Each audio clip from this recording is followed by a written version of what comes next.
You're going to score a lot of goals in FIFA 21. EA Sports has reacted to feedback from FIFA 20, a game in which grinding out 1-0 wins was common, by adding vital attacking tools that produce as many high-scoring matches as the crazy Premier League season we're currently going through. If goals were knockout punches last year, they are jabs in FIFA 21. Each tap to the chin a reminder that you will need to properly learn to defend if you're going to dominate career mode or get where you want to be on Ultimate Team. Responsiveness is key to the increased number of goals. Players turn quickly and take extra touches to remain in control of the ball, making it easier to escape pressure. Agile dribbling, triggered by holding R1/RB, amplifies this and is an overpowered way of luring defenders from position to open space. This allows you to move side to side at cartoonish speeds to wait for runs that are now triggered almost every time you get the ball. Your teammates are far more inclined to burst forward even if you don't manually send them. Runs are brutally smart and penetrate backlines relentlessly, forcing the defending player into quickly switching control to track the player if they have any chance of crushing the danger. Through balls are too effective, but even so, it's difficult not to smile after the defensive mundanity of FIFA 20. Players who could just sit in position and automatically mop up the ball last year are going to be shell-shocked upon firing the game up for the first time. Combine defense splitting through balls with creative runs that can now be manually directed, and there's a system that's open for experimentation every time you get the ball.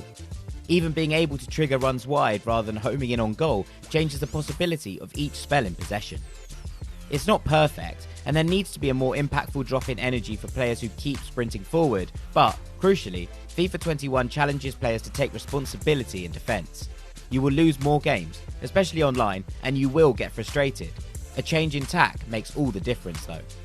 It's pivotal to spot forward runs and switch to the defender who's closest to manually track it. Jockeying the player in possession can give you a second to get ready for the race, but flying into tackles is a surefire way to concede. Most of the time, your defence will remain tighter if you cut passing lanes and shut down those not on the ball. You need to set yourself up for the pass that is going to be made. This is especially true when you consider every player feels faster in FIFA 21. Even central midfielders whose pace and acceleration hover in the low 70s have a noticeable spring in their step. Slow centre-backs don't feel quite so cumbersome, although they will be well beaten if you don't maintain positional sense. The fastest players, your Mbappés and your Sterlings, are so quick that they may be through on goal before you even have a chance to work out what you need to do to stop it. Let's make no mistake about it, pace is the most prominent factor of every match, but at least EA is being blatant about it this time and challenging players to rise to the task defensively. There is a tremendous skill gap here. Top players will thrive and others will need to get used to fighting for clean sheets. Some problems do arise with the new creativity and freedom.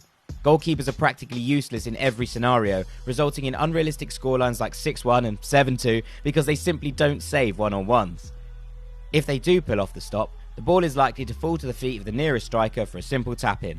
This still happens far too often for it to seem anything other than unfair. Shooting is more emphatic than before, especially with no finesse or timed finishing applied. Just applying a decent amount of power and direction will see the goalkeeper beaten more often than not. Goals are more varied, even if there's a temptation to simply sprint down the wing and cut the ball back for a simple finish. Chip shots are also vastly overpowered and will need nerfing ASAP. Visual glitches and strange animations do appear regularly. It's not uncommon for players to float or slide after getting stuck in a basic movement, and shoulder-to-shoulder clashes can send the loser spiralling to the ground way too easily. There's also a slight inconsistency when players receive the ball. Sometimes they are sluggish to react, and other times there's a slight speed up, making them react too quickly, causing a mistake. Perhaps the most unexpected thing about FIFA 21's responsive gameplay is how it elevates Volta to being somewhat playable. The introduction of street football fell flat last year. It tried too hard and gameplay didn't translate well, but there is an improvement this year. The increased fluidity places more of an emphasis on needing to win the ball than pulling off tricks. There's still a narrative mode for those who want it, featuring superstars like Kaká, but in general the series' desperation to try to be cool is toned down. Chipping the ball up and volleying it remains too efficient though, and it needs to be sorted if Volta is to progress further. Other steps in the right direction are made in career mode. Hideously neglected in favour of Ultimate Team, some meaningful changes have been implemented to varying degrees of success. Being able to sim a match at different speeds while hopping in and out to take control of situations as they appear is an excellent touch. Jumping into the action is seamless and ensures you can still define matches without needing to play every single second. It's by no means a bad thing that this is straying towards Football Manager territory. An increased emphasis on training schemes, match sharpness and fitness also adds depth, although that will be a little too time consuming for players who just want to hop in. Players are noted as being rusty if you don't give them opportunities, even if it's difficult to see this consistently play out on the pitch. Alternative ways to improve your team go the other route and take effect too quickly. Converting positions is a nice touch that is dampened slightly by retraining only taking a few weeks. With so many group training mini-games between matches, there's also an argument that every player gets better and learns new skills at an over-the-top pace.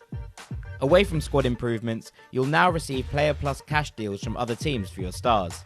There's still no option to immediately loan young signings back though.